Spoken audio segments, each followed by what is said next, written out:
Hi, this is Guy Harris, and this is Talk Like a Leader. This week's episode is titled, How to Get People to Listen to You. And the basis for this episode comes from a question that frequently comes up in both my private coaching conversations and in workshops I lead, Bud to Boss workshops, DISC model workshops, various types of leadership and communication skills situations. And it's basically the title, How do I get people to listen to me? And like so many communication topics, this question has both a short answer and also a longer answer. The short answer basically is you cannot get other people to listen to you. They have to choose to listen to you. So what you can do is you can behave in ways that invite the other person to want to choose to listen to you. And there's nothing you can do to make them or get them to listen to you. It's outside your control.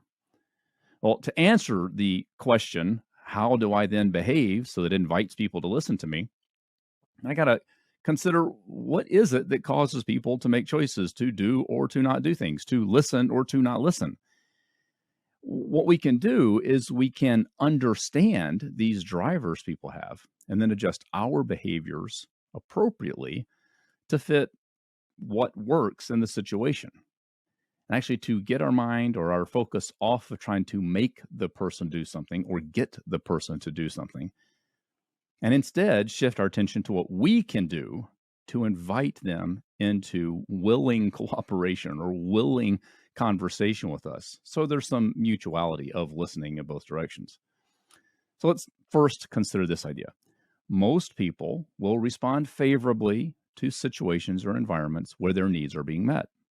And most people will respond unfavorably in situations where their needs are not being met. Consider this type of example. It's kind of extreme, I acknowledge.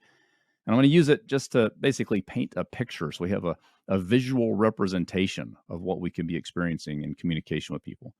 Consider a person who's drowning. In that moment, they're unable to get air. And as they're unable to get air, they're not having their need for air met. And what you're likely to see, you can imagine, is panic, flailing around, arms flailing, and gasping for air, maybe not getting it. Sometimes not getting air because they're panicking. Well, if you draw close to that person who's in that panic state, it's possible that even though you're trying to help them, they might hurt you, not because they intend you harm, because they are in a panic. They are in a panic about getting their needs met, and they find it almost impossible to have any real concern for you and your needs. And while it's extreme, and I hope that in the business setting or organizational setting you find yourself, people aren't to the point of not having their needs met, that they're in a true panic, we can, at a lower level of emotional energy, see that a same kind of dynamic happens.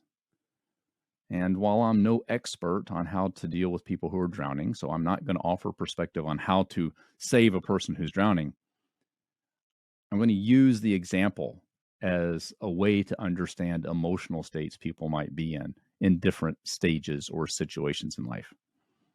Okay, so here's the idea. Unfulfilled or unmet needs cause people to fight to get their needs met. And as they're fighting to get their needs met, they're so focused on their needs getting met that they find it difficult. Frankly, me too. I find it difficult. Most people find it difficult to focus on the needs of other people while they're in a state that their own personal needs are not being met. And so what we can do is recognize that in that moment when their needs are not being met, they are focused on meeting their own needs, which means they're not going to slow down and focus on meeting my needs. Or in your case, as a person communicating with your team or people around you, they are not going to be focused on meeting your needs and listening to what you have to say. Let's paraphrase a phrase that I picked up from the book, The 5 Dysfunctions of a Team by Patrick Lencioni. And this is a paraphrase. I don't think it's stated exactly this way in the book. This is the idea, though, that reasonable, rational people don't have a need to get their way. nearly as much as they have a need to be heard and understood. And basically, what that says is people generally have a need to be heard and understood.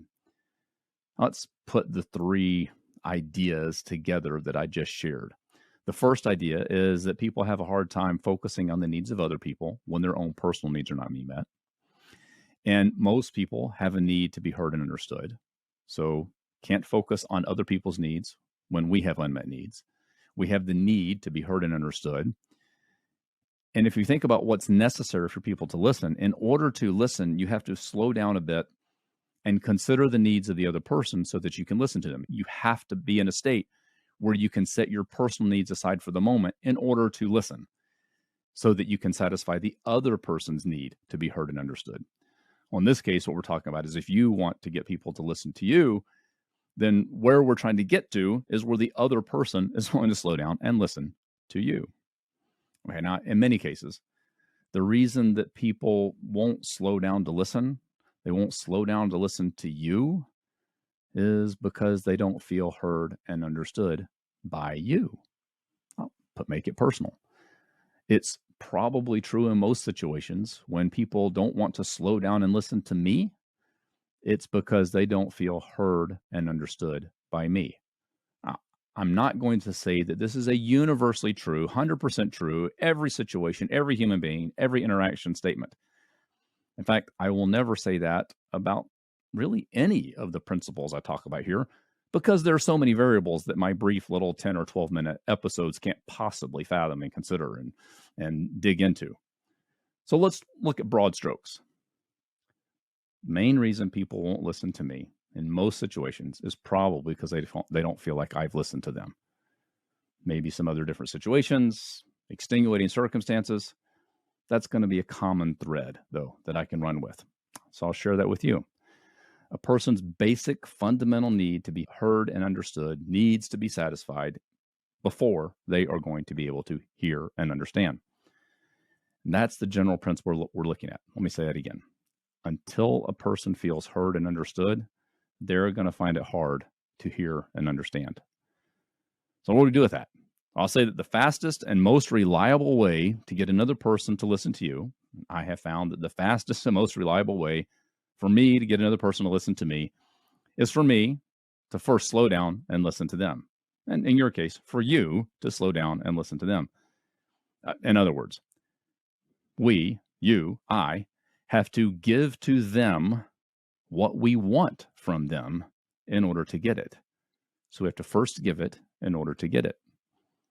What this says is when you have listened fully to another person, they're probably in a mental state to be able to listen to you. Now, I might add one additional idea here, that once we've listened to them, we might then actually ask permission to share additional information. This is similar to the idea I talked about in my last episode, the capture and confirm attention, is the idea that I'm preparing them to receive information. I'm asking them if it's okay for me to share additional information or additional perspective. You don't always have to explicitly ask permission. You can borrow the idea, though, and apply it in a lot of different ways.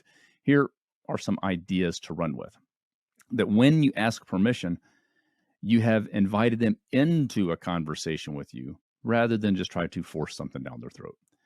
And we're trying to find that way to change our behaviors that invites people to run with us rather than to confront us, if at all possible.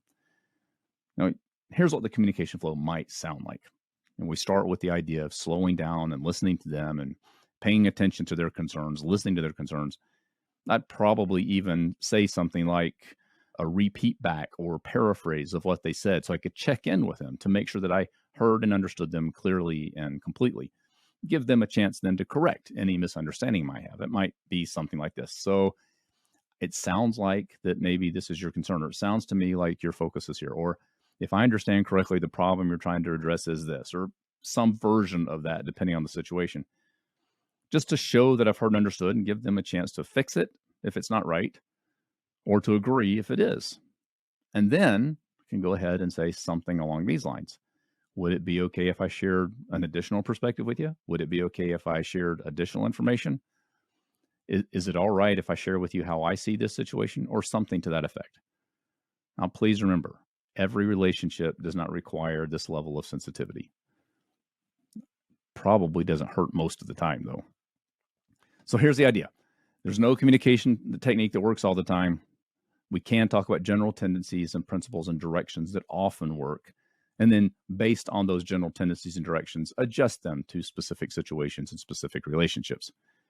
And what I'm suggesting is that if you can take the time, effort, and energy to slow down and listen to other people, they will probably slow down and listen to you.